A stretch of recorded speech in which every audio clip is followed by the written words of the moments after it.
Yeah. So fun. Stop me if you've heard this one before, but Denver has an affordability problem. The city's been focusing on building more affordable housing for a very long time, but there's still a long way to go. Now there's a new solution: repurposing historic buildings.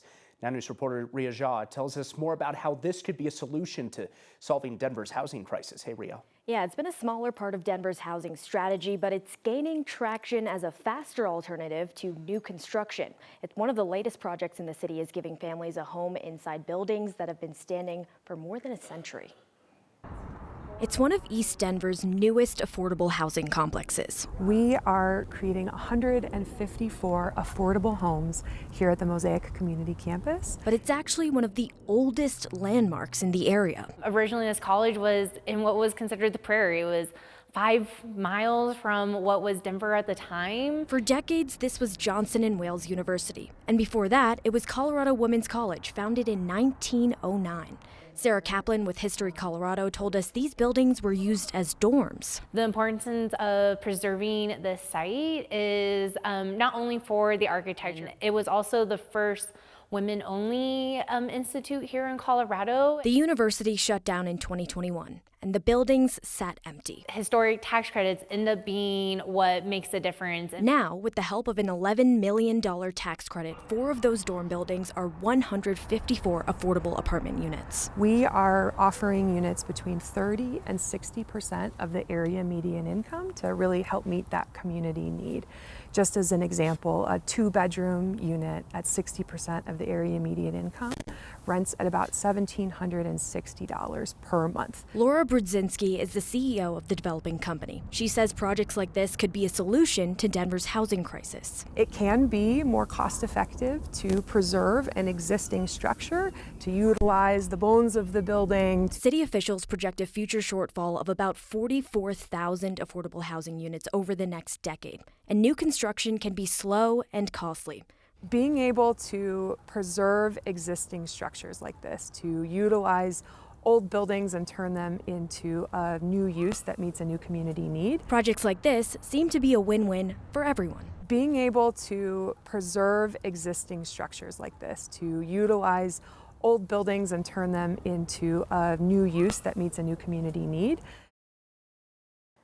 The Mosaic Community Campus also offers supportive services like food banks on site, education programs, and economic opportunities for residents. 150 out of 154 units are already filled. Ria Jha, 9 News. Yeah, we'll see where this all goes from here. I know I've already also heard like old skyscrapers or things like that, or old office buildings being converted into that type of stuff. Ria Jha, thank you. Tonight, we're tracking a fast-spreading brush fire burning in Sedgwick County in northeastern Colorado. This is right near the Nebraska state line. No word yet on the size or if any structures are threatened. The fire did force officials to close I-76 for a while, but that highway has since reopened. Wildfire that triggered evacuation orders in Colorado Springs last week has officially been fully contained. Fire crews say the Meridian fire is now at 100% containment. It started Thursday, burning through more than 2,500 acres, or nearly 4 square miles, near the Schriever Space Force Base. Still no word on what caused that fire. I want to take you out to a live look over downtown Denver right now. This is a beautiful and much warmer day than we've been feeling over the last couple of days across the state. Temperatures back in the 60s with potentially record-breaking temperatures for St. Patrick's Day this week. But there's also concern over growing fire danger. In fact, we're seeing some red flag warnings today. Let's bring in 9 News Weather Impact Team Meteorologist Corey Reppenhagen with more on some of that fire danger as we see some of these fires start already today. Corey. Yeah, hey Jenny, a lot of people think of big snowstorms that happen in March every once in a while, but one thing that happens every single March, high winds and high fire danger, and that's where we're at today. The fire out here, this is a satellite picture here with showing that wildfire out there on I-76 in northeast Colorado was so hot at one point that it showed up on satellite here using the fire temperature filter that was developed out here at CSU. That has since died down, at least what we're seeing from the satellite picture. We have these fire weather warnings all across the state here. These on the eastern half here are in place today. We're going to add the Front Range and the San Luis Valley to the red flag warnings tomorrow, and that is going to elevate we've had elevated wildfire danger today. Tomorrow will be considered critical. I know Fort Morgan is not showing there, but don't play with matches in Fort Morgan just because you're in that little hole there. The temperatures right now, we're looking still pretty nice here. 62 degrees at the 9 News studios.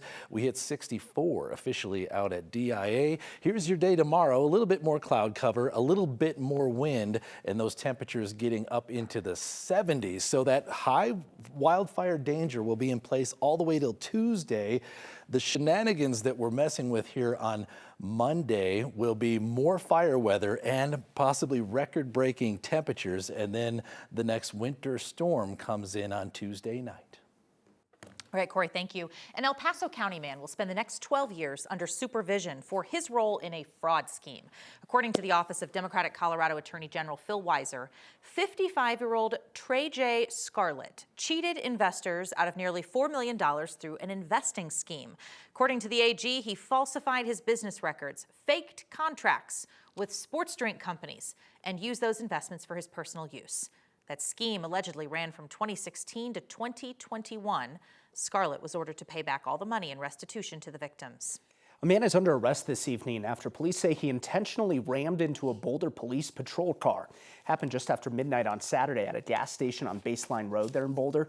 Police there say 2 officers were parked at the gas station when 62-year-old Robert Saraduke approached them with his car.